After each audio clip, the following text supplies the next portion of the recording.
Yes mister ಅಕ್ಷಕ್, ಹೇಗಿದ್ದೀರಿ? Super ಅಣ್ಣ, ನೀವು? ಗುಡ್ ಸರ್, ಕುದುರಿ. ಹೇಗಿತ್ತು ರೆಸ್ಪಾನ್ಸು? ತುಂಬ ಚೆನ್ನಾಗಿತ್ತು. ಆಫ್ಟರ್ ಬಿಗ್ ಬಾಸ್ ಎಲ್ಲ ಫ್ಯಾಮಿಲಿ ಮೆಂಬರ್ಸ್ ಎಲ್ಲ ಗುರ್ತಿರಿಯಕ್ಕೆ ಸ್ಟಾರ್ಟ್ ಮಾಡಿದ್ದಾರೆ. ಅದೊಂದು ಸ್ಪೆಷಲ್ ಅನಿಸ್ತಿದೆ ಅಣ್ಣ. ಇಂಟರ್ವ್ಯೂ ಅಲ್ಲಿ ಕುತ್ಕೊಂಡಾಗ ಬರೋ ವಾಲ್ಯೂಮ ಬರ್ತಾ ಇಲ್ಲ. ಅವನು ಒಂಥರ ಈ ಉತ್ತರ ಕುಮಾರನ್ದು ದೊಡ್ಡಪ್ಪ ಇದ್ದಂಗೆ ಇದಾನಪ್ಪ. ಅವನು ಚಿಕ್ಕಪ್ಪನ ದೊಡ್ಡಪ್ಪನ ಬಾಯಿಗೆ ಬಂದಂಗೆ ಸುಮ್ಮನೆ ಮಾತು ಅವನದ್ದು. ಅದಕ್ಕೆ ಒಂದಷ್ಟು ಪಬ್ಲಿಸಿಟಿ ಅವನಿಗೆ. ಹಾಂ ಹೇ ಕತೆ ಅಂದ್ರೆ ನಾನು ರೆಸ್ಪೆಕ್ಟ್ ಮಾಡ್ತೀನಿ ಅಣ್ಣ. ಯಾವ್ದೇ ಆಗಿದ್ರು ಇದಕ್ಕಿಂತ ಮುಂಚೆ ಒಂದು ಸಾರಿ ಕರಿತೀನಿ. ಅದು ನನ್ನ ಪ್ರಶ್ನೆನೇ ಅಲ್ಲ. ಯಾರು ಸಾರಿಗೂ ಕಾಯಲ್ಲ ಸರ್. ಇದು ಒಳ್ಳೆ ಚೆನ್ನಾಗಿದೆ. ನೀವು ಮಾತಾಡಿ, ನಿಮ್ಗೆ ಅಧಿಕಾರ ಇದೆ ಮಾತಾಡಕ್ಕೆ. ನೀವೇನ್ ಮಾತಾಡೋಕ್ಕೂ ಅಧಿಕಾರ ಇದೆ.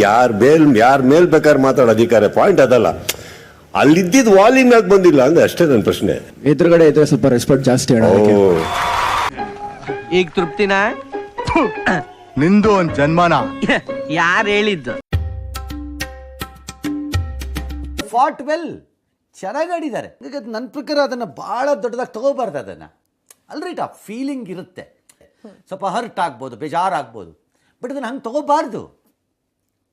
ಮುಂದೆ ಗೆಲ್ತೀವಿ ಅನ್ಕೊಳ್ಳಿ. That is game. ಈ MTV ಸಿಟಿ ಯುಗದಲ್ಲಿ ಖುಷಿಯಾಗಿರು.